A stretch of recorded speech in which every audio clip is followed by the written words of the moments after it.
Welcome, VOD watchers. I I don't know why, I don't know why the prompt engine does that. All right, so let me tweet this real quick. Let me bring a Safari window over here, right here. We'll go to Twitter.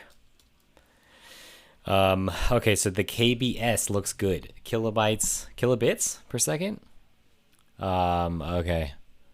Literally is a beautiful name for a girl. Oh my gosh. What are these Twitter people doing? All right, so live, learning Golang, learning Go, learning Go. What did I call it though? What is my actual chat thing called? Let me see. It's called something, right? Let me see. It is something. The frick is this on the? What is this? Oh, are these like suggested? How is Amaranth suggested though? All right, let me see this. Learning Go. Okay. Learning Go. Twitch TV. This. Okay. There we go. Cool. Yeah. Okay. All right. Here we go. We'll say learning Go like that. Okay, that's good. All right. So, cool. I tweeted that out. That's good.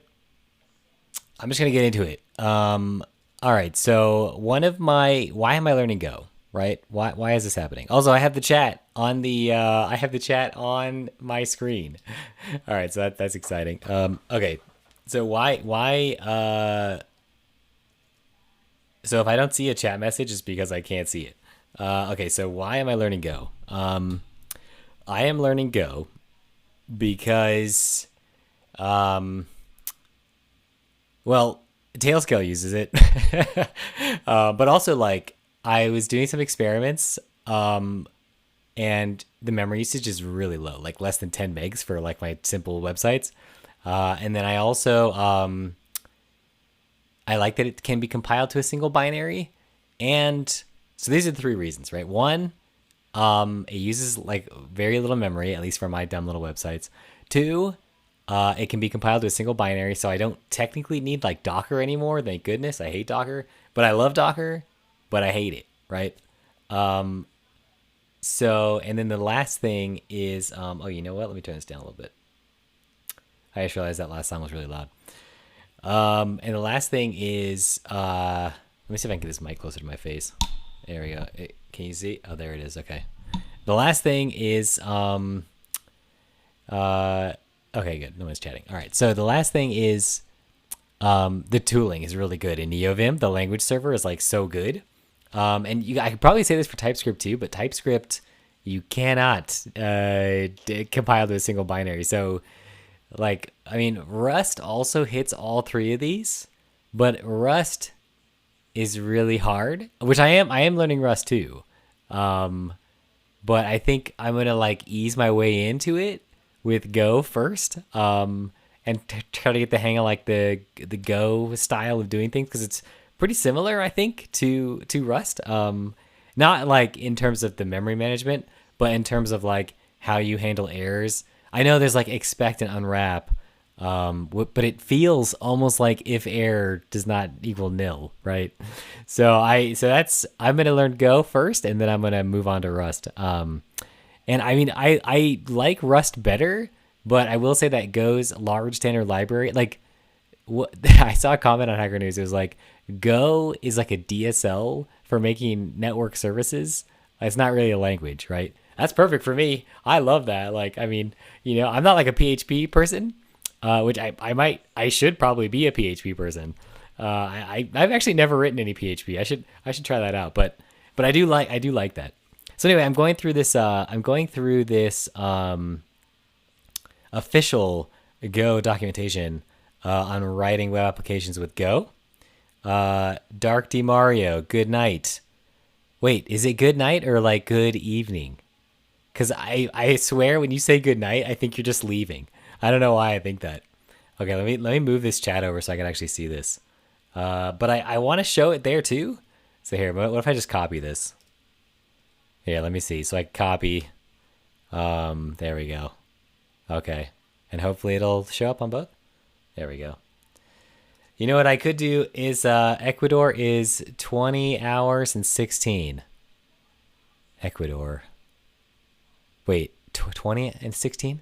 Oh, I'm mountain. I'm mountain time, so I'm 19. I'm 1916. Yes, I'm 19. So yeah, it's I mean for me 19 is pretty late. But yeah, I mean I'm still going. Okay, I'm still going. So that's good. All right. So okay, so this is Go writing web applications. But I just thought I just like when I say good night, it's like I'm okay, bye. Like it's like bye, right? Like good night, see ya. But yeah. That's fine. Hey, I mean, look, if you're trying to change the definition, at least my definition, I'm all for it. Okay, so I'm going through this thing. I'm gonna try to get through it all. But I don't. I'm here at templating. So I can walk you through what I've done so far. So here's some imports. And I did stray a little bit from the thing because I know I'm supposed to use Pascal case for these fields, but I didn't want to. Right? I was like, no, I don't want to do that. So but I did use Pascal case for the actual type, right? So I figured something out about Go, which I didn't understand before. The difference between byte arrays and strings is really just like if the function is going to take them or not, and you can always change a byte array into a string with string body or string whatever, string XYZ, right? So that's good. I learned that. Is interesting. That is interesting. Wait, what is this music I'm listening to?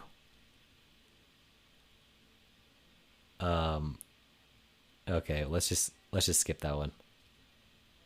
We'll keep going until we hit one that's good. Okay, so the other thing I learned was that you can add methods to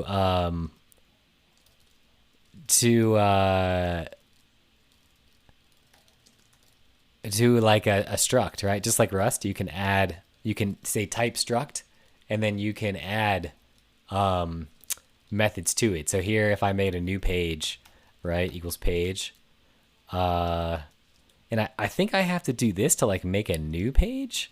I'm not actually sure what the ampersand Golang ampersand struct. It's like some kind of why should I use the unstructs, right? So this has type vertex implicit. Okay, it has type vertex as a pointer. Why should I use this over this? It's true that has type vertex and has type. I don't believe really answers the why one. It'd be like answering why planes. Okay. Oh my gosh, this is a lot. Realize that ampersand and non-ampersand are fundamentally initialized in the same way. Low-level memory allocation differences, stack versus heap. I imagine this is stack and this is heap, right? But you really should just let the compiler worry about these details. What makes one more useful and performant is determined by how they are used in the program. Do I want a pointer to the struct or just the struct? Note that you can get a pointer using the ampersand operator. You can dereference a pointer to get the value. After of learning Ruby on Rails, I go into Golang. There is a Rails style framework with Go, and it's called Buffalo. But I can't tell if it's there yet. So like the directory structure is going to look pretty similar. So it's got actions, which are like, I guess, routes, and it's got the templates and public and models and stuff. And these are like rake tasks, and these are fixtures for the tests. Yeah, and this is just the server, I think. So it's a little different, but I think it's pretty analogous to Rails like 6-ish. So yeah, I mean, if you really wanted to get going quickly, Buffalo is probably what I would do. And they also have this database stuff for like pop byte follows conventions. See, it even mentions active record, right? So it has like the same conventions for your database. So that's pretty cool. Um, yeah, I mean, so if you wanted to like learn Rails and then learn Go, I would probably just get into Buffalo. But for me, I'm trying to learn just the how to make a crud web page thing with just Go by itself, no libraries whatsoever, just the standard library. So anyway, create with Yuli. If you don't need a pointer, don't make one. Okay, this will help more with optimizations in the long run. Okay, so struct is a member caching some state. Struct is huge, and if you've done enough profiling, the cost of copying is significant. You should try to keep your struct small. It's just good practice. Okay, I see. It's basically to reduce memory, and it makes it mutable, but that's okay, I think, right? I think that's what that means. Okay, so like if I was gonna do this, I'd say page whatever, right? Title whatever, body whatever, and then I would say p hello, right? And I could call hello, and it will return. We could call p title, right? And so this is how you do, like in Ruby it would be class page, and then you would say adder, accessor, title, body, and then now you can say page new. Oh, you need to also say initialize, right? Initialize title, body, and then you'd have to say at title equals title, at body equals body. Wow, actually, looking at the Ruby one, it's quite a bit more typing now that I'm looking at this. So Ruby would be this, right? And then you would say page new, and you'd say and then you'd say page. Oh, you also have to say def hello, right? And then this will return the title of the page, right? So then you could say page hello, and then there you go, right? So these are pretty analogous. I would say this one is probably more so because now it's not a reference, it's not a pointer to a mutable page. It's more like you're creating a new one on the heap, I'm guessing. So these are pretty analogous. And honestly, like the Go syntax isn't that much worse than the Ruby syntax. In fact, I almost like this better than this. Like I'm not like a huge fan of this now that I'm looking at it, because this is a lot of boilerplate right here. To initialize stuff, the struct gives it to you automatically, right? All you have to do is just use the struct initializer syntax, and then like it just knows to let you assign variables to that struct. That is a little nicer. But yeah, so I figured that out. I wish someone had just written like, oh, this is how you do object orientation in Go, which I think I looked that up, but it wasn't super clear. All right, so okay, what was I doing? Yes, all right. This is where I'm at now. So this little tutorial thing, it's like a wiki, right? And it's really like low level. So what happens is you create a page and you set the title of the page as the file name, and you just write that file, right, with the body. So that's pretty straightforward. And then you can load the page, which is it's weird that like you wouldn't just because you want to return a new pointer to the page, I think. And so that's why it's not a part of page itself, because there's no page to load. So that kind of makes sense. Anyway, it takes the title and then it reads the body out of it, checks for errors, passes the error on. This is one thing I think that Go gets like a lot of flack for, where it's like you have to like explicitly like pass the nils like on to the next function that's gonna use it. And I haven't really found a good way to get around this. Like usually if this were Ruby, right, you wouldn't have this error tuple. You would just have body, right? And then it would just panic, right? If the file didn't exist, it would just error or throw a standard error or whatever, not found. And then you would have to rescue. So you would say like load page, what does not exist, right? .txt or whatever. And then you would say like begin, and then you would say rescue standard error or whatever the file not exist error, and then you have to handle that, right? Like do whatever it puts, right? So it's so I think in other languages that aren't Go, Go like flips it, right? So like you ignore errors by default. By default, you ignore errors, and you have to see, but you can't like exactly ignore errors because the little static analyzer is going to tell you cannot initialize one variables, right, with two values, and then you say, oh, that means I have to put error in here, or like at least an underscore if I'm going to ignore it, right? So you can ignore, but it's at your own peril, I think.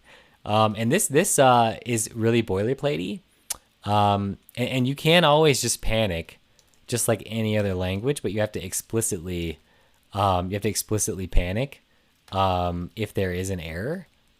So you can do this, and that's the same as other languages, but you could determine what you want to do at each function, right? So you could say, do I want this function to panic, or do I just want to return a tuple with the page and nil? And then I'll leave that to the caller, right? So like I don't know if I like it, but it's definitely interesting. See, I'm doing it here too, right? If the error does not equal, and then I'm doing this. But yeah. So anyway, so looking at the templates in Go aren't great, but I do like the curlies versus ERBs, at least default in Rails, right? I like that it's built into the standard library, just like ERB. And I feel like Go is fast enough where there's not going to be like a million re-implementations of ERB in like C or like eRuby or something, right? So that's good. So anyway, where was I? Oh yes, so I have the edit handler here, and I also have the save handler, right? So this is how you do use HTML template. I'm gonna skip this song. That song's horrible. So this is how you do templates. You do a template and you call parse files, which isn't like the best name. I don't really understand why. Oh, because you can parse multiple. So wait, parse files. What does it return?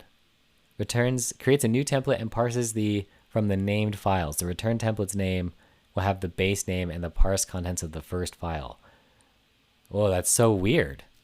When parsing multiple with the same name in different directories, the last one mentioned will be the one that results. For instance, parse stores as a template named foo while a foo is unavailable. That's so weird. I don't know why that is a thing. Okay, so this is how you do it. You just call template.parseFiles, you give it a string, and edit.html exists in the same directory as the Go file. And this is what it looks like, right? We're gonna see if it works. I haven't even tested this. Okay, so I have a view thing too. So it takes the path of the URL and it cuts off. What is this? It cuts off the edit, right? And it slices. What? I gotta change this playlist. This is horrible. I really don't like this. Let's see what else we have here. Here, let's just do a radio on this. I do like this a lot. Okay, is it gonna start out? Okay. All right, I like that too. That's fine. Okay. All right, I can probably live with that. All right, so okay, so yeah, so you do a slice on this. This is just a string literal or a literal syntax for the starting length of the path and then the rest of it, right? It's all pretty similar to like most C style languages. Okay, so anyway, so this parses the template and then it writes the template to the writer here, the response writer. And that's pretty much it. The API is very straightforward. What ORM use Go? Okay, so Go uses, there's a few, but I think GORM is one. And then also there's another one called Pop. That's what I was showing you before, Pop from Go Buffalo. So Pop, wherever it is. Oh, it's actually in the Buffalo documentation. Oh, did it have it there? It did. Getting started with, okay, here it is. Okay. Is it, oh, there's more. Okay, here we go. Let's see, database. So there's some models. Here we go. Okay, so you can create this table, right? Add a constraint, whatever. And then you put the type into it. And it's kind of cool that you map the underlying column names like explicitly. I think you can probably generate that. I think Buffalo generates this for you. Let's see. We'll create the structure for the sodas. But yeah, you can write this out too. So and then so the generator does do this for you. And then there's a special thing. If you need to store null values, you'll have to use special types. You can't store a null value if your type is int. So null bool. Okay, so it's interesting. So then you have to say like it's null, right? And then mapping. Okay. Read only fields. Interesting. Write only fields. Okay. What else is there? Let's see. Generators, migrations. We'll say query. We'll look at querying. Okay, so models DB find user ID. Oh, that's not bad actually. I like that. All users. Okay, you assign it to a slice, right? It does the scan or whatever. It mutates it. It mutates the pointer, right, to the struct slice. So models DB where. Okay, yeah. So this is. I mean, this is pretty similar. I feel like to something like Active Record, but it's like not as nice, but what can really be as nice as Ruby, right? So yeah, this is not bad. I actually don't mind this. I wasn't really a fan of GORM or GORM or whatever it's. I don't know how to say it because like look at this, right? So it's like for DB first, but then also it's like oh no, it's actually not bad. But I think there was something else that I was really not a fan of. I think they were doing manual like scanning into the database. That's one thing I really have to not do. Let's see, open, gorm config. Oh my goodness, this is a lot.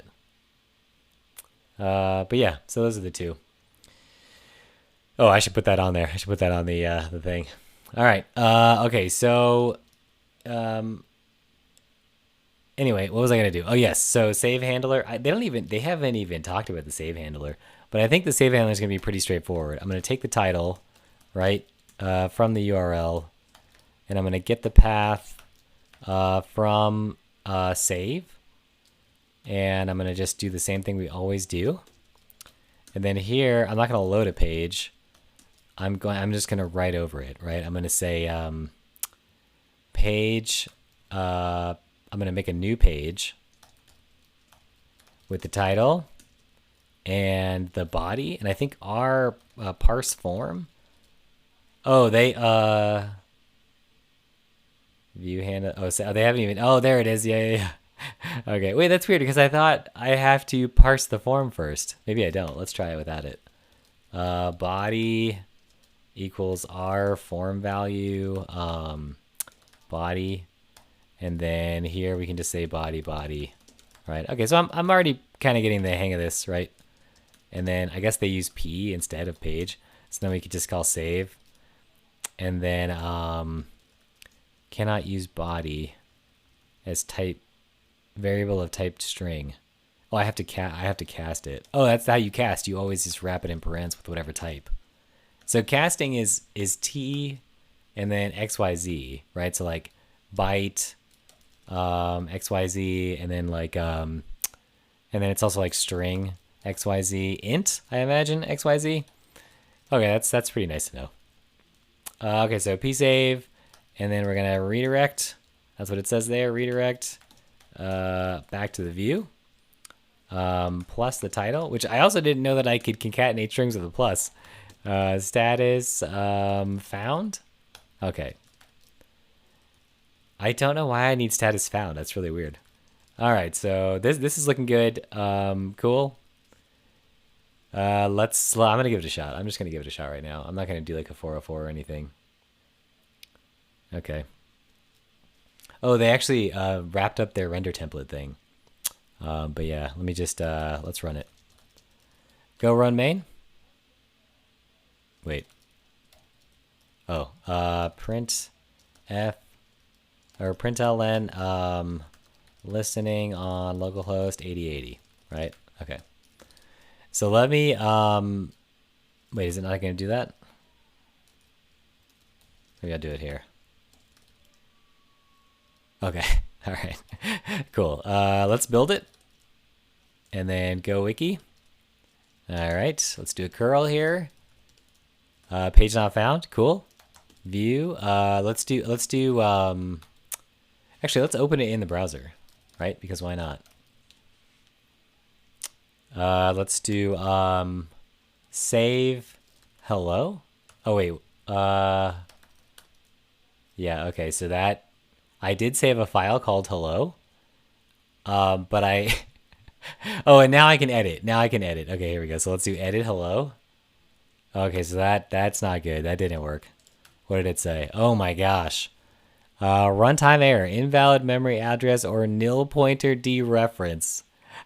Oh my goodness. All right, well that's that. Let's look. Title is good. Load page title, right? So I called it hello, and then load page. I'm guessing that constructing a page from the file didn't work, maybe? Or maybe, maybe, yeah, I'm not actually sure. Let's read it some more. All right, it says, you know what's funny is a Rails stack trace, pretty similar. I don't know. Let's see. Runtime error, blah, blah, blah. Does it actually tell me anything like useful? What's 23? Go routine 23? No, that was probably from that's probably the go routine that was running, right? Yeah, 29, right? 34, yeah. So let's see, server, panic, source, libexec. Does it get to my code at all or no? Created by, source, server go. Oh, it got into the template though. So that means it's probably in the template then, right? Let's look at the template. Edit. Okay, so I have save.title string.body. Oh, body is nil, right? So I can't do this. I wonder though if I could do printf%s like they had instead of what I was doing. Let's see. Let's go back to the edit template. What did they have there? They had save title printf%s body. They did. Okay. All right. Let's try that. Let's try that. Let's try it. Let's try it with just run. And I think I'll get better debug that way. Right? Whoops. I think I should get better debug that way. Okay, so this does actually show editing, but I don't quite know like what happened to the rest of the HTML. It just says editing. That's all it says. Okay, editing nothing. Cool, I guess. That's great. Let's see here. Save hello. And then that redirected. So if I look at my folder, right? Whatever I called this. No, I called this go wiki. So if I look at this, I have hello.txt, which should be empty. Yeah. And I can probably test, I can probably delete that. And so if I go to edit, we can see what it's going to do here. Editing. Okay, so there's no errors. That's good. But there's also no form either, which is not great. I don't really understand why there's no form. That's cool, I guess, but not amazing. Let me see here. Template parse files, edit. Load page title. So I don't even know if it loaded the page really, right? I also don't know if the file was definitely parsed, right? Edit was. But I don't know if the page was actually found, maybe. I feel like it was though. Oh, I didn't set the body. Oh, there is no body to set, right? If error does not equal nil, p equals page title. So I'm not setting the body? P.body? Shouldn't I set that? But the page also just gives me a reference, doesn't it? Why am I resetting the reference? Why are they doing that? Oh, they are doing it here. Modify edit handler to use the template instead of the hard-coded HTML. And then they have it here. That's interesting. I wonder why. Well, it doesn't matter because the title's still not showing up anyway. It just says editing nothing. Empty space. And then also no form. Let me see edit again. Maybe I need to do Pascal case.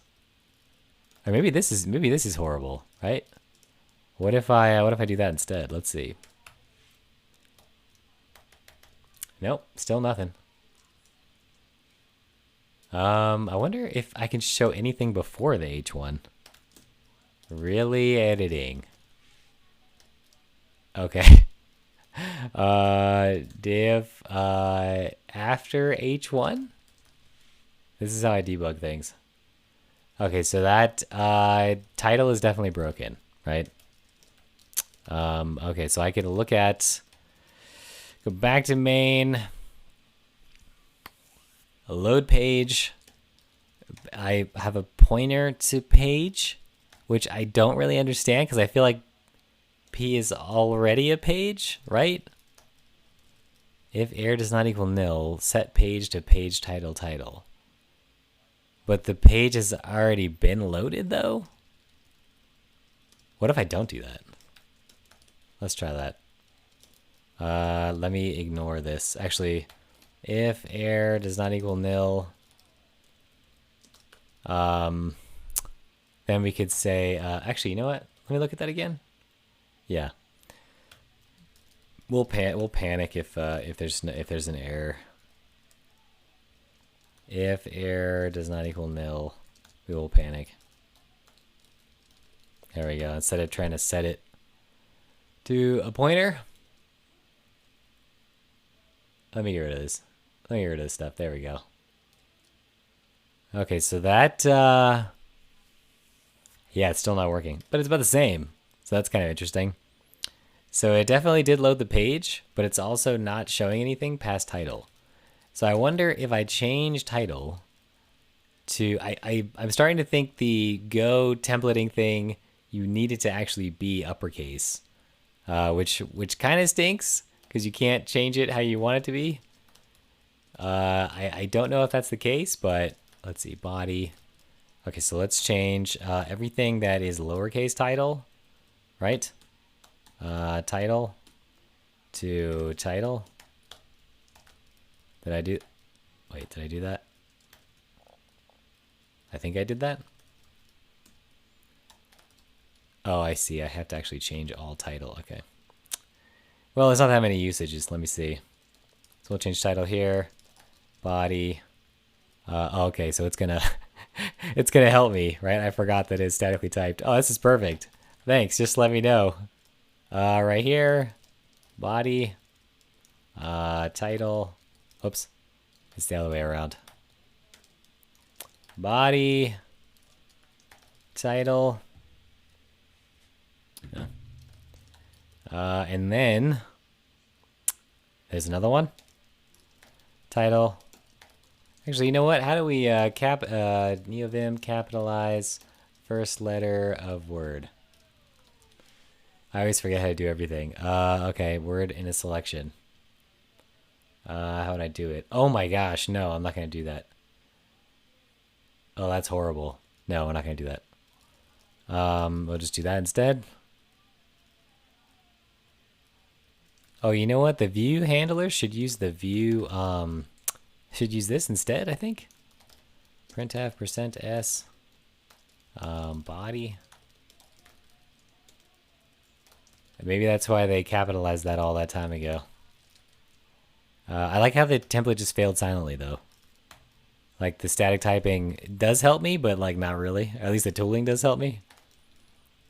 Okay, and then instead of this, we will say template T. We will say template, parse files, view.html, right? And then the template, we will execute the template. And we will say the W, right? Execute. Yes. W and P.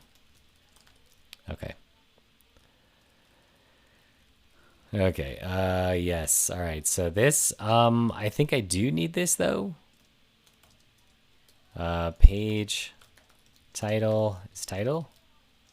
Which I don't really understand that, but sure, why not? Okay, so let's try this again. Okay, yeah, that's it right there. That's much better. At least it shows the title, but of course I set this body to nothing, right? So that's not really helping me at all. Oh, I have to recompile. Okay. Still not showing the form. Oh. I have I have another thing here. Let's see. Is there something in view too that I have to change? No, I already changed that. Okay. All right, there it is. So, wow, that's a hard lesson learned. So the Go HTML template, template Golang, this, you cannot, you have to use Pascal case. You have to use Pascal case stuff for your bindings. Like you can't use non-Pascal case. It's gotta be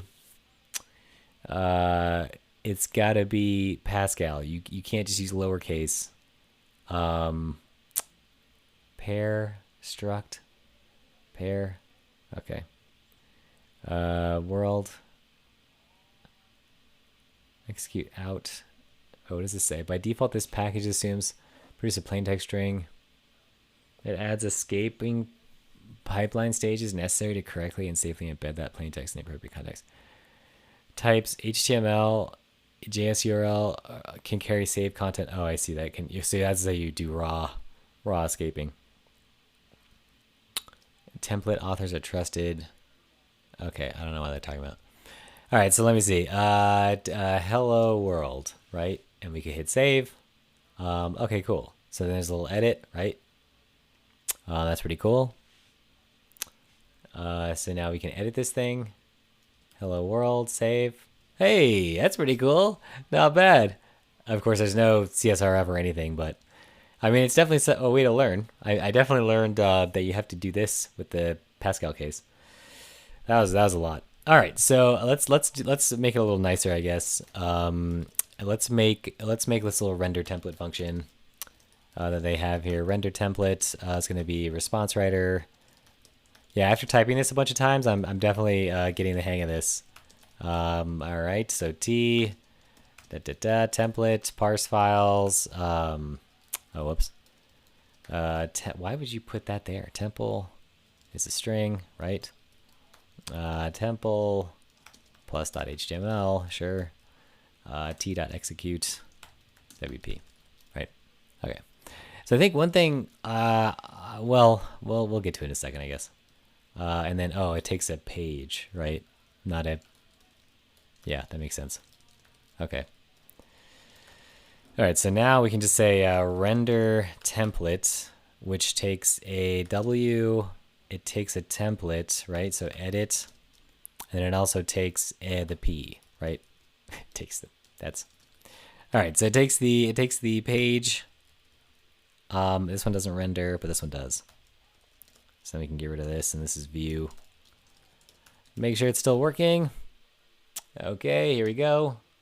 All right, looking good. Sweet. Okay, so I can make a new one. Save. Goodbye. Right? And we can edit it.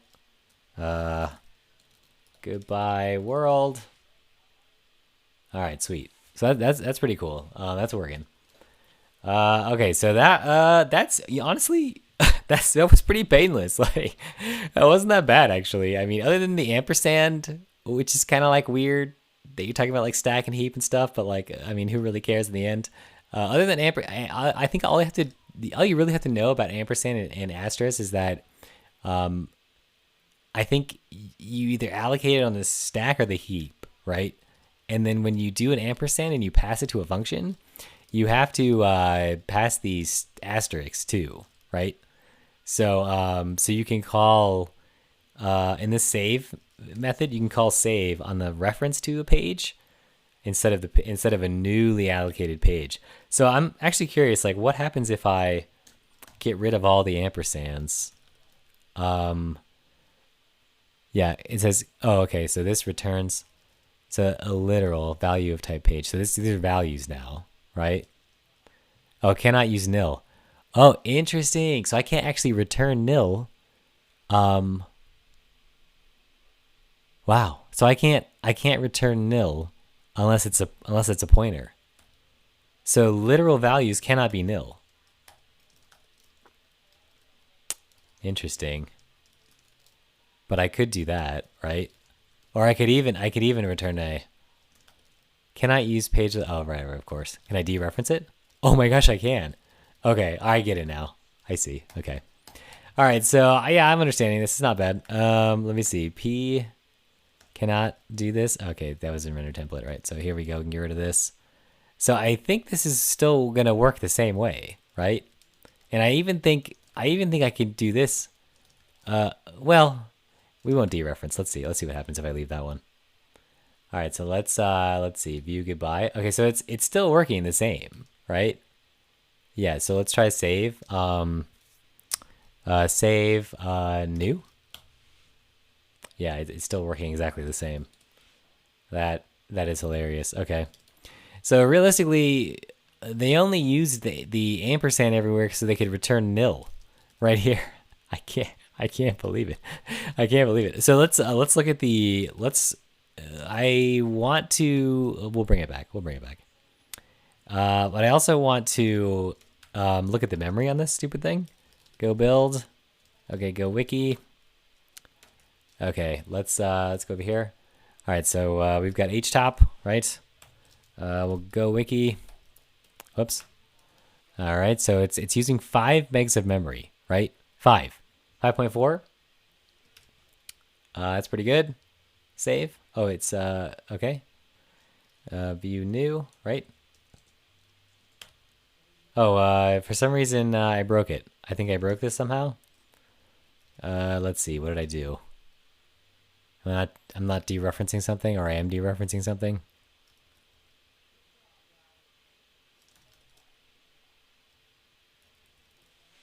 I mean, it looks okay, right? It's just not going to the right thing. Oh, yes, this right here. Okay, let's rebuild. Whoops. Go build. All right, there we go. Edit. Hello, save. Okay, so let me go to htop here. So 5.6 megs of memory. That's pretty good. That's pretty good. Let me see. Save. Another. Okay. This is yet another page. Yeah, so 5.8 megs of memory. I've never actually written a Ruby application that does this, but I imagine it would take more than 5.8 megs of memory.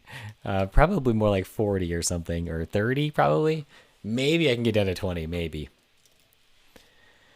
All right, so let's see. I'm at like 8 times less memory than a Ruby application. It's pretty good. I've got 15 minutes. 15 minutes. I can do that. What can I do in those 15 minutes? Handling non-existing pages. Okay. All right. Redirect. Oh yes, that's right. In the view handler, right? Is that what we're doing? But realistically, I found I'm moving a little faster than this thing, but I'm still learning stuff from this. So I found I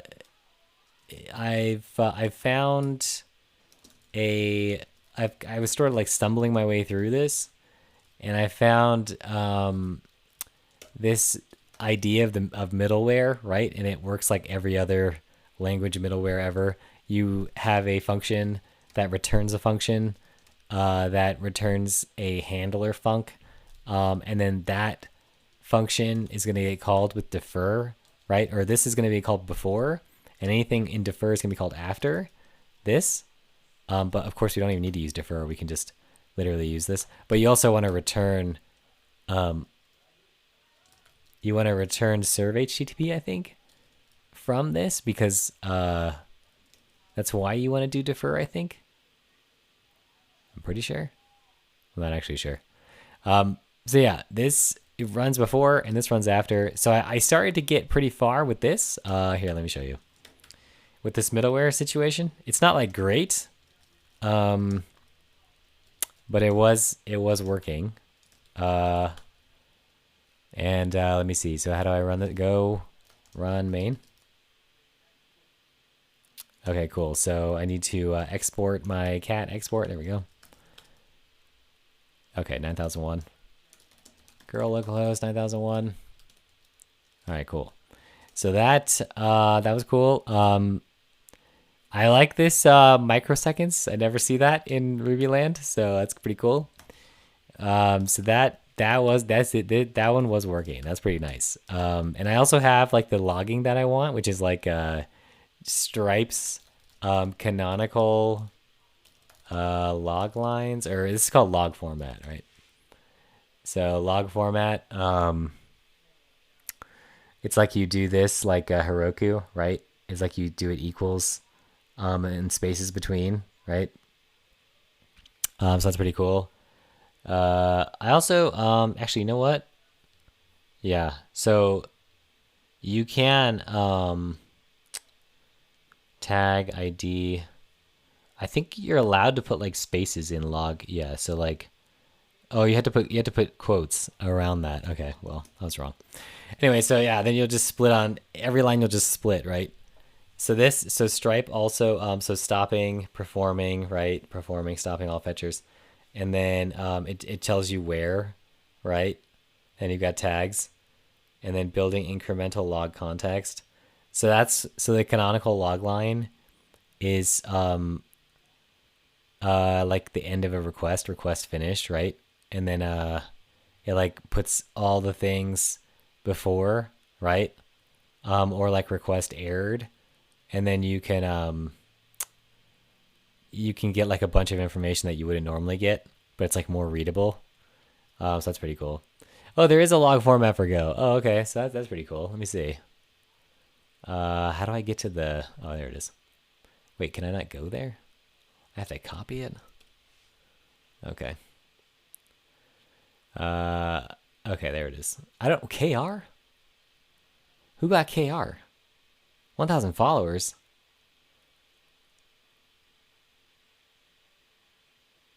What? That's crazy. All right. Anyway, okay, so let me see. Wait, does this even do anything? Where's the code? Oh. So decode, scanner, unquote, decode, bench test.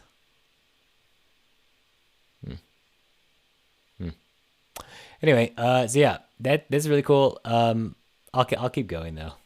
Let me see. So we'll do like 404s with this thing. I think I'm still learning. I'm really close to moving on here, but that's all right. Let's see, what was it called? Go Wiki. Okay. Let's see, handling non-existent pages. Okay, so if the page doesn't exist, we can say load page is error, right? And we could say if error does not equal nil. We can say HTTP redirect, WR edit, plus title, HTTP status found. Wait. Yeah, that's fine. Status found? Return?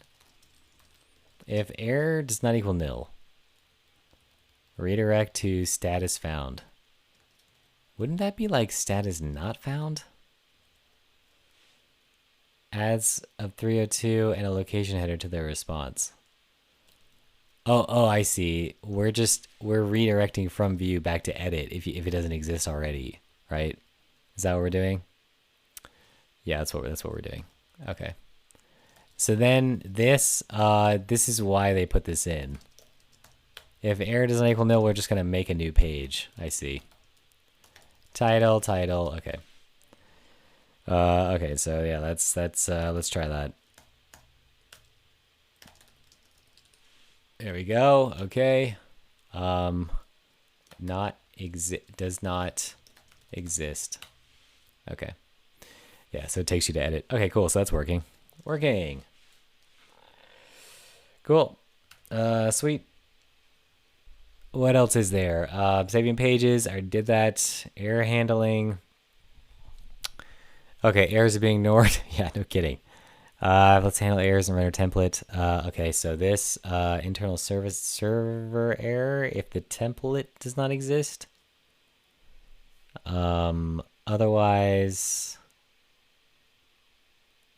if the error can't, if it can't be compiled, I see. That was my problem from before, right? That was that panic from before. So let me do that instead. Let me see. Error.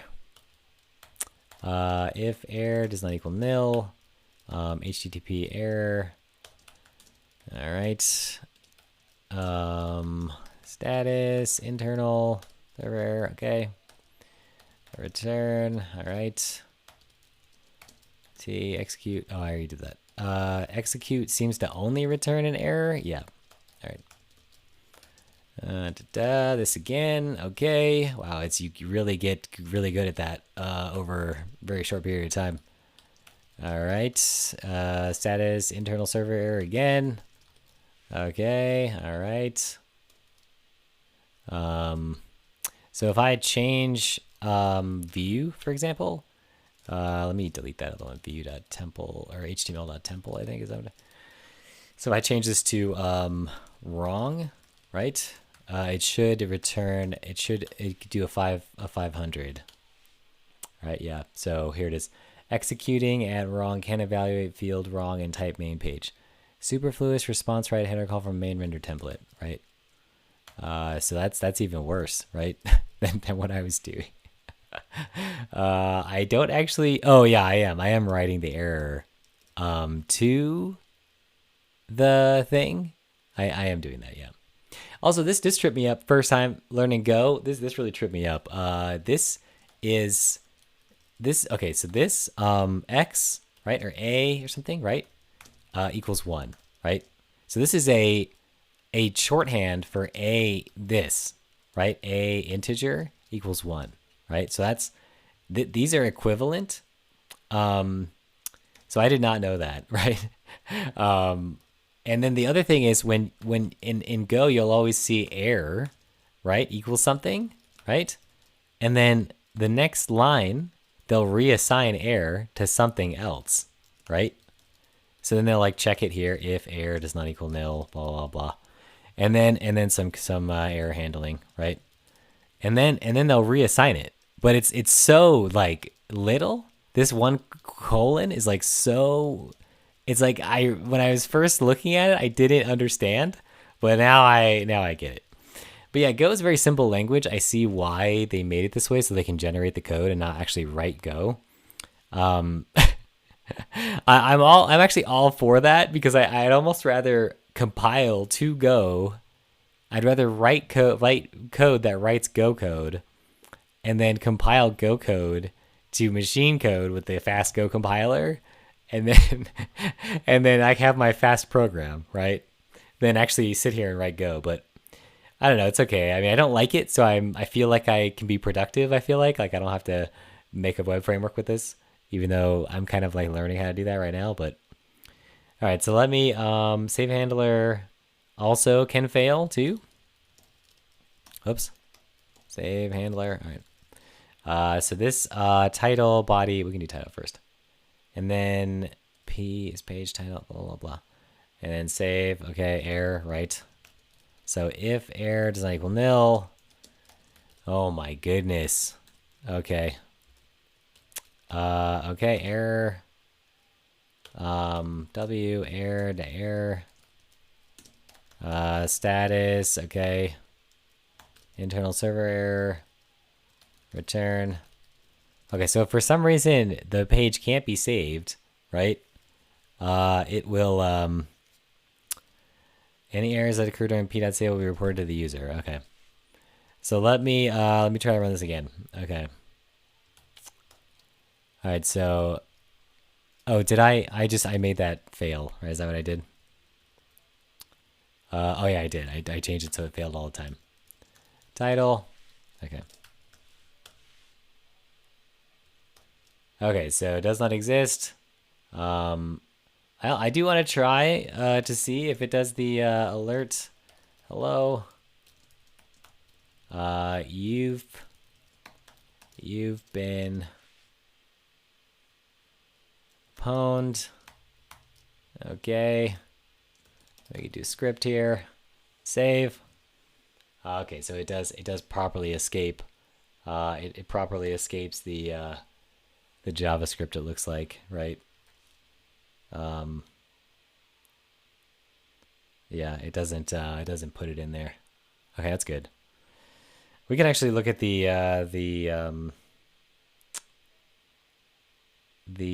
response. Yeah, so there it is. Okay, cool. Sweet. So at least you get some good escaping. I don't even think ERB does that by default. I'm not actually sure. I think you have to escape every value that you want to escape. That's kind of nice. Template caching. Yes. Render template calls parse files. Yes, it does all the time, and that's horrible. So here, let's see. So first we create a global variable named templates and initialize it with parse files, right? Okay, so here they're going to actually do the whole multiple files thing. Templates. Template must template. What is must? What is must? Must is a helper that wraps a call to a function returning template error. Oh, I have 3 minutes. If the error is non-nil, it is intended for use in variable initialization such as t equals template.must template new name parse.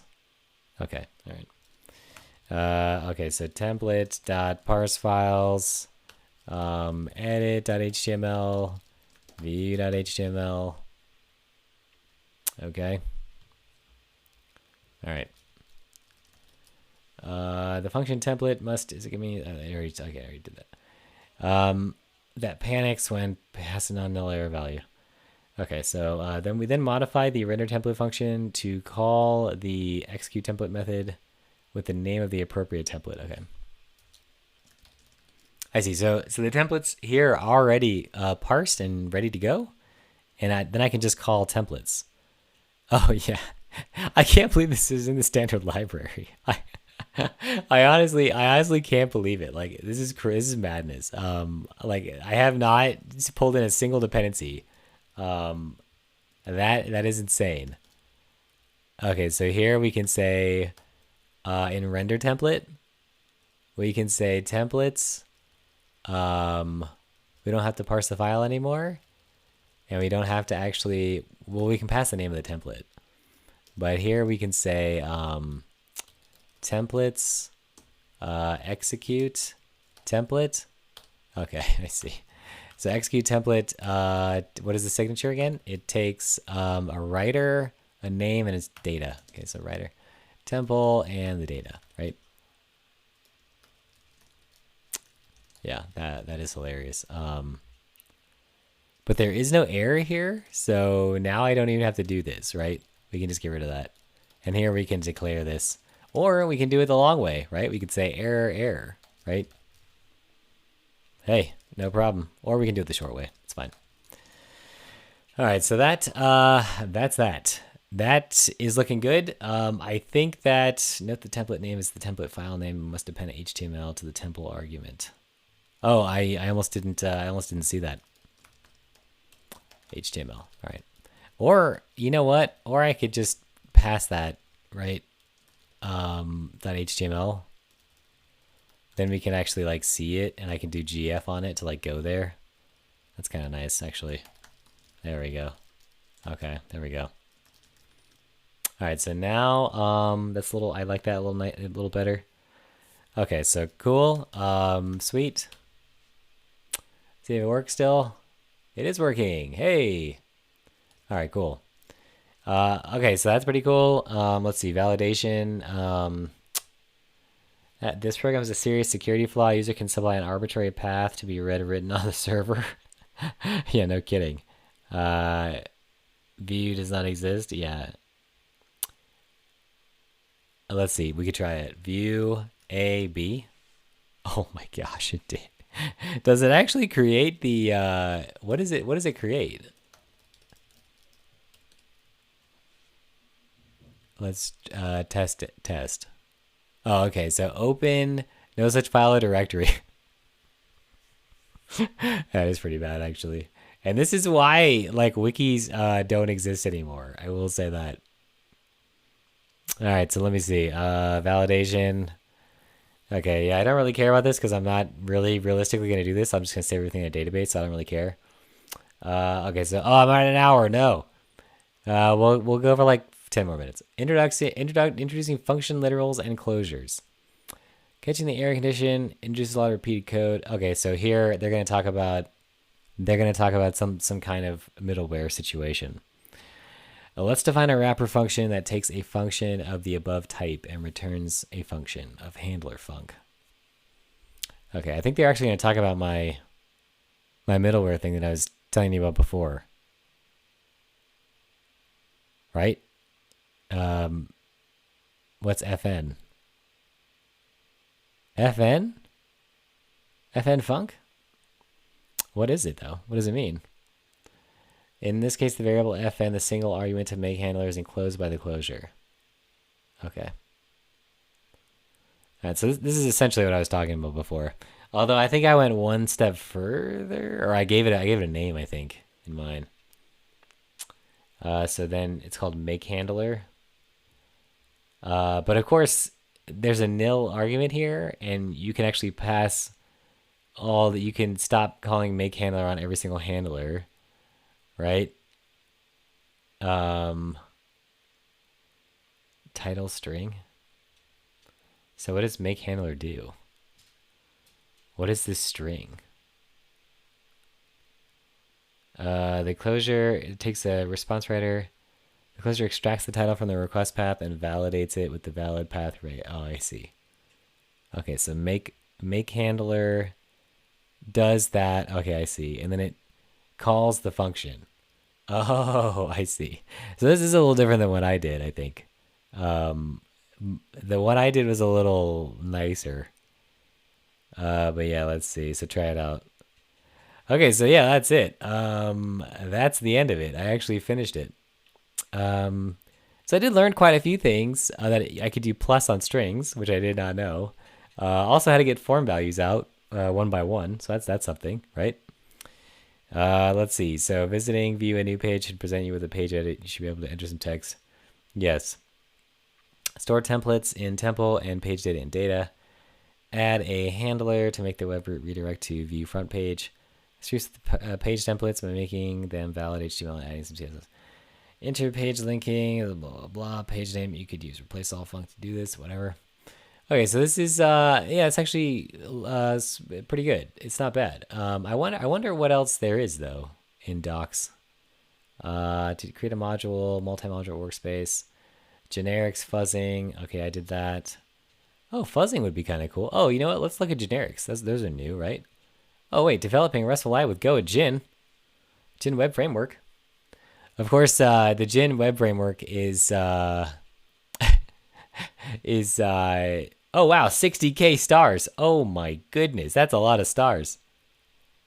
That is interesting. Can I turn off this stupid thing, Dark Reader? Manage extensions. Can I like okay. Oh, I can't like, okay, I can turn it off though, can I? Yeah. Okay, because I think GitHub's, okay, it doesn't matter. I don't want to turn it off. I'll turn it back on. Okay, yeah, this, I can't believe it. I didn't realize I had 60 stars. That's a lot of, 60,000 stars is a lot of stars. Let's see here. We can, I wonder if we can look at, repositories on GitHub.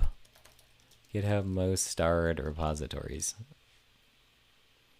So Linux has the most at 133,000, right? And then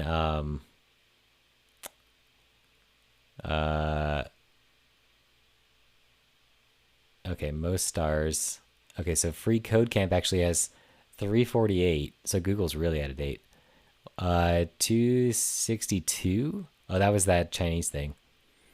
237, 225. Okay, so 60 actually isn't that much. I mean, Vue has almost 200,000 stars. Vue has more Vue has more stars than React, which is pretty insane. Vue though? Like Vue? Really? I mean, I guess they're still working on it. Wow. Okay, so let's see. All right, so let's create an application. Cool. Just show me to the server-side rendering part. Let me see. Async components. Cool. Let's see. View. They didn't even talk about it, do they? Single file components. Okay, so this is like a svelte situation here. Let's see our props. You know what's funny about this is these single file thing is it actually combines syntax highlighting from all. And so I think I should just look at single file. I should look at the syntax highlighting for Vue files. Template syntax, reactivity fundamentals. Okay, so that Vue.js, SSR. Okay, here we go. Oh, it was there. Where was it? Server set. Oh, it's right here, scaling up. Oh, I missed it. Okay. Let's look at this. Vue components, faster time to content. Okay, whatever. Okay, here we go. Import create SSR app from Vue. Render to string. Okay, template, button, at click. Oh, I do like that. Just like Alpine, that's pretty nice. That's not bad. Let's see. And then okay, there's a server, Express server. Client hydration. Well, this is a lot, actually. Okay, so that's it, I guess. Higher level solutions. All right, so it does have a server-side rendering. Interesting. All right, let's look at Jin real quick because I didn't realize it had so many stars. It's probably the most starred. It's probably the most starred Go project, right? So that's the top 10. Top 100. Here we go. Okay, so let's go. Past React is number 9. Public APIs, awesome. Free programming books. Developer roadmap. Okay, okay. All right, let me see. A system design primer. TensorFlow is number 11. Bootstrap. Wow, Bootstrap is still hanging in there. That's pretty sweet. 158. You don't know JS, CS notes. Oh my ZSH. Okay, build your own X. Build your own X.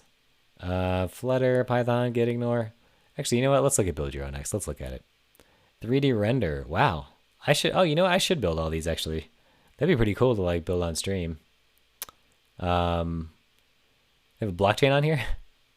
There's no blockchain. They're like, no. Oh, there it is. Cryptocurrency. Yeah. That'd be, you know what? This would be cool to build all these. That would be really cool to make your own database. That'd be pretty sweet. They have programming language. Yeah. Wow, that'd be amazing. A text editor? Wow, that sounds really fun. Oh, the search engine would be cool. Web server. I've already done that like a million times. Front-end framework library. I've done that too. I should probably... yeah, let's see how many of these I've done. I've made a game. I actually made Pong with C++ like with SDL, I think it's called. SDL, like a long, long time ago. I've made CLIs. I have not made a bot. I guess it's like a chat bot or something. I haven't made a virtual machine. I did that. So I did do a game. Network stack. Yeah, not that far down. I have not made an OS or a neural network or physics engine. But the neural network would be really cool. I'd love to do that. Let's see. C# neural network Go build a multi-layer perceptron with Golang. Oh my gosh, there it is. Go. It's in there. It's hanging in there. Writing an OS with Rust. That would be pretty cool. That'd be really cool. Um, Let me see. JavaScript, physics engines. How are you making a physics engine with JavaScript? That doesn't even make any sense. You think Rust would be in there? So make a list would be cool. Yeah, maybe I should look at this. Wow, I should look at the top 100 stars more often. Okay, what else is there? Git ignore is on there. Python 139. So the first Go project is Go itself at 101, right? And the next one is Kubernetes. And then the one after that is Awesome Go, which is like a list of lists. And then let's see. So that's it, right? There's only 60 here, even though it said top 100. What? Let's look at raw. There's only 60. Cool. It says top 100, but there's only 60. Sweet. Let's see. What else is there? Most forks. Action script. Oh, I think we actually have Go. Okay, we can actually look at it. I didn't know you could do this. Okay, so let's see. Go is number Kubernetes, awesome. Moby project, a collaborative project for the container ecosystem to assemble container-based systems. Gin. Okay, so it is the most starred web framework, by far. Okay.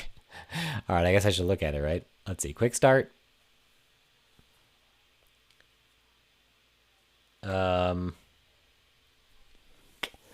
All right, so gin.default, get ping. Okay, so and it returns message pong, sure. Okay, so I like how they cleaned up the 2 arguments between the writer and the request, and you just kind of call methods on it. Yeah, I could see how you could make that. Custom version of HTTP router. I don't know why they have these benchmarks here.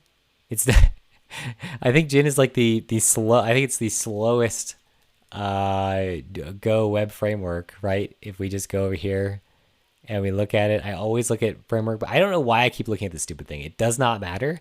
The only thing that even comes close to real like world web stuff is Fortunes, and that's what I'll be looking at here, or data updates too, probably.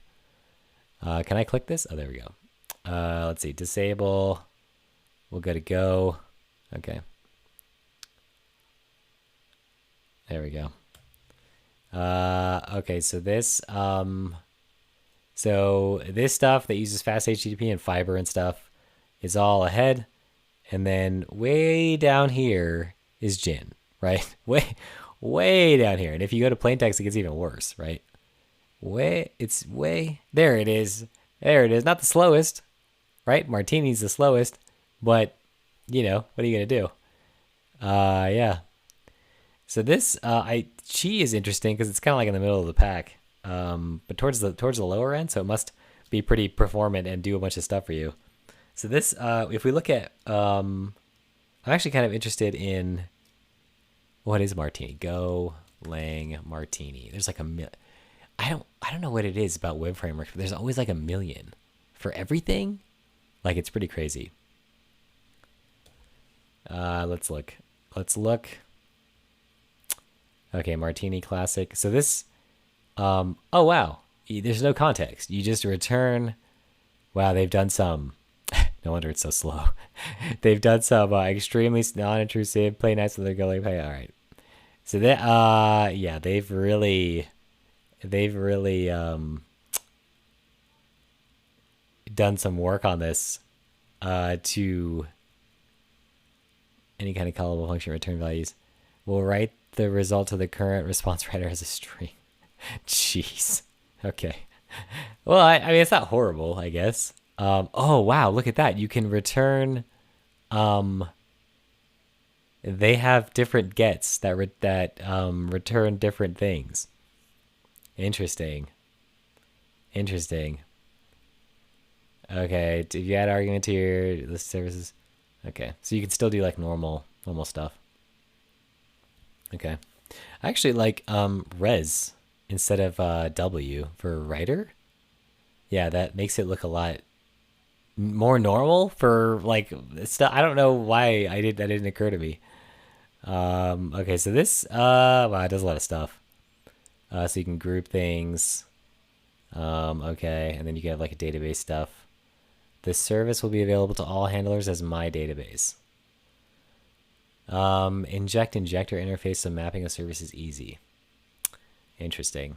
I would probably just like have database as like a separate module, but I'll get there.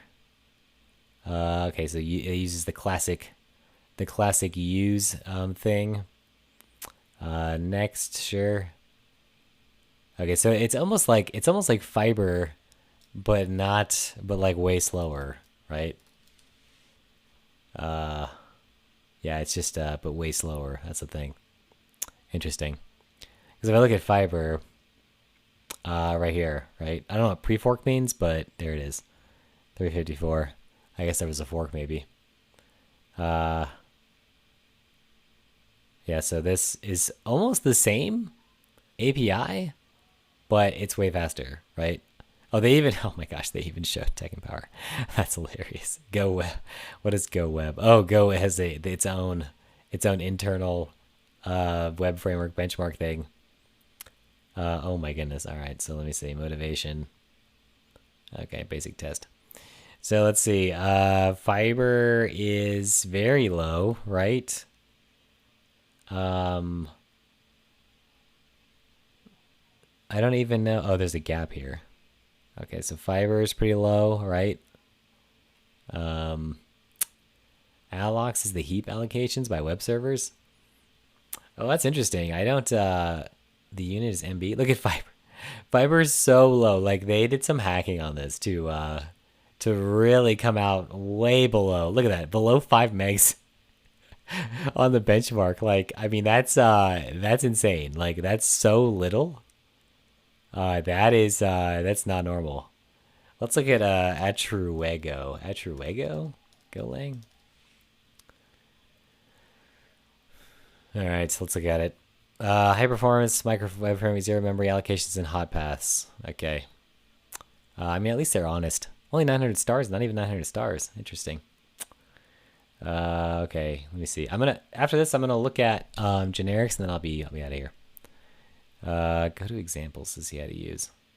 Okay, there's more of these weird benchmark things. Let's look at let's look at WebSockets. Let's look at basic first. We'll look at basic. Okay, main.go. Okay, so let's see. We do a config on the server import get. Okay, so there's grouping, right? Listen and serve. So it's actually very similar to they like mapped the what is server? Okay, so they almost took Golang's HTTP net HTTP library, and they almost did that. Allowed origins, yes. Used before. Set user value. Okay, WebSocket, you upgrade it. What is upgrader? Oh, it's a WebSocket new. Okay. And then you just do WebSocket stuff. That's pretty cool. Is there like, do you use Go or anything? Like you don't use that? You don't use the Go fibers or Go routines or anything for WebSockets? Oh, I guess it does internally, right? Okay, that makes sense. Session. Main. Wow. Let's see. Oh, they're just showing off all of them, right? Why not? Memcache. You got to use SQLite 3 for your sessions. Come on. SQLite. Okay.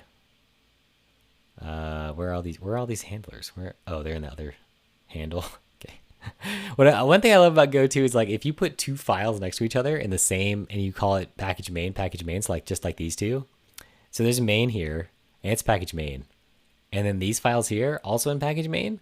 So when you compile this thing, all the functions in every single package across all the files just meet up like they're in the same file. So that's pretty cool. I do like that. I hate having to like require files in Ruby. That's super annoying. And so like there's all these like weird hacks like Zeitwork and all this other stuff So that there is that. Uh, so yeah. Um,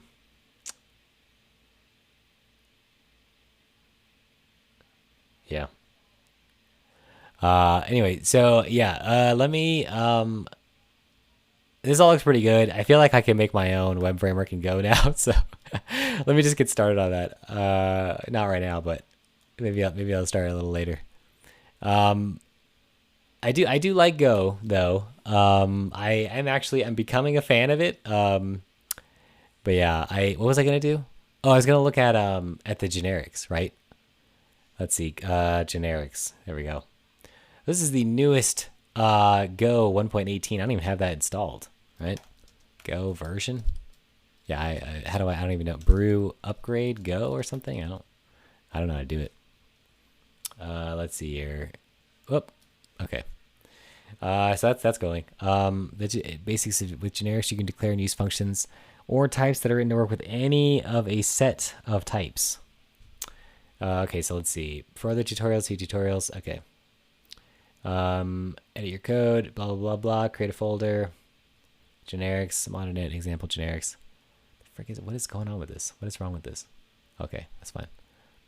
It's just my terminal's just filling up with pound signs or hashtags, I guess, right? Is that what it is?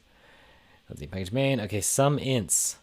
M map string int 64. Okay, and then there's some floats. Okay, that takes floats. Okay.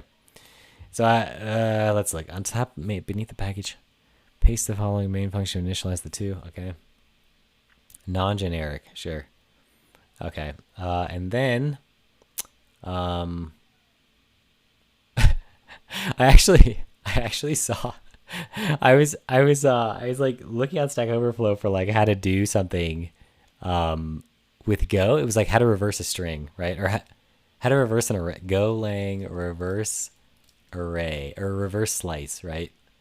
Like this, I think this is it. Um, so this thing says, look, okay.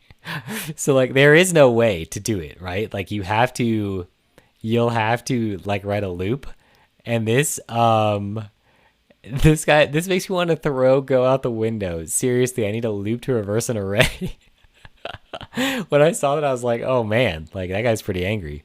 So I think the thing is you have to sort it first, and then you can reverse it with the sort function. Um, so yeah, the only way to do it without sorting first is to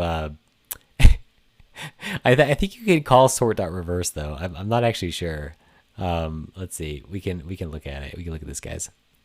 Okay, let me see. Sort in slice. Let's try it. And we can actually that's fine. We can do it. Let's run it. Okay, so yeah, you undefined in slice, right? So I think for this, is this? I don't think it. I think it is a slice, right? Can I use s as an argument to sort our reverse? Does not implement sort interface.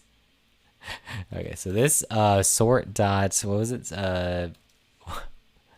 The way he had it was hopefully I didn't change it. Okay. Okay, so this is how you do it, right? 4 1 5. Oh no, it's the same. Okay. That's interesting. That's hilarious. So yeah, the only way to do it is to write a loop. That's Go for you. I don't know what to tell you. So normally to sort an array, you wrap them in slice, which defines the methods of len and swap. Oh, okay. Sort reverse takes an existing type that defines len less and replace less. Interface reverse less returns. Sort reverse sort. What is it? You're getting this new modified. So if you call sort, which calls less, it will get sorted in decreasing order. This also sorts the array. Okay. It is pretty funny though. Like all these things about how to sort an array, like reverse an array. In Ruby, it's just dot reverse. But yeah, it's pretty funny that the Go standard library doesn't have that in there. The standard library is really big, but it just doesn't have this particular thing. Okay, so some ints. Some floats. Add together values of m. Okay. Declare two functions. Yes, I get it. Okay. Wait, did I already look at this? Yeah, I did.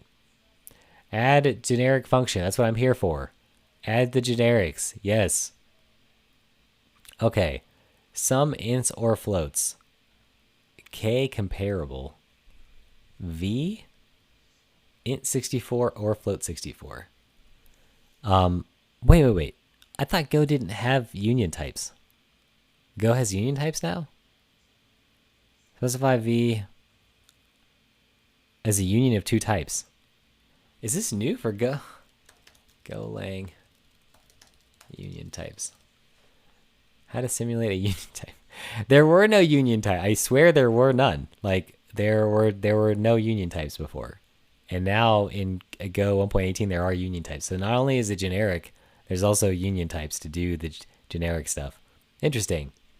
Okay, so K, we're calling it comparable. But before it was called a map of strings. But now it's just called comparable. So I guess what is comparable? Is a type B. The K type parameter type constraint comparable. Intended specifically, the comparable constraint is pre-declared. Okay. It allows any type whose values may be used as an operand. Okay. So it's anything that, okay. All right. So declaring K as comparable is necessary so you can use K as the key in the map variable. Okay, so var sv. Okay, so then v. Okay. All right, so that's how you do it, I guess. That's the secret, right? You use these constraint things to like actually give value or like underlying types, I guess, right? Underlying. And then that's how you do it. Remove type arguments when calling the generic function. Modified version, making a small change simplified. You'll paste the following code. Some ints or floats, ints, floats. What were we calling before? Oh, we were actually specifying the types. But this, you calling, omitting the type arguments. Run the code. Capturing the union of integers into a type constraint you can reuse, such as from other code. Okay. Declaring a type constraint. So this is new too, right? This didn't exist before 1.18.2. Type number interface. So I think Go is finally cut up TypeScript. This looks like this, right? Int 64, float 64. Declare the number type, interface type to use as a type constraint. Declare a union. Okay. You're moving the union. Yes, I understand. V number. Okay, so then you use it here. And you say m map k v. And it returns v. So it takes a map of kv and it returns v, right? And then comparable is the underlying map. It's interesting that you can't just call map though. You have to call comparable.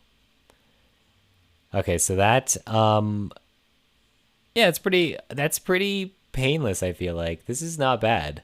It looks exactly like TypeScript, I feel like. There's just really no almost no difference. But yeah. All right, so we learned something on the stream. All right, that's it for the stream. Thank you, Dark D Mario, for watching. I really appreciate it. I will be back on. Wait, I won't be back on Tuesday. Wait, yes, I will. I might be back on Tuesday, maybe. We're gonna go. I'm gonna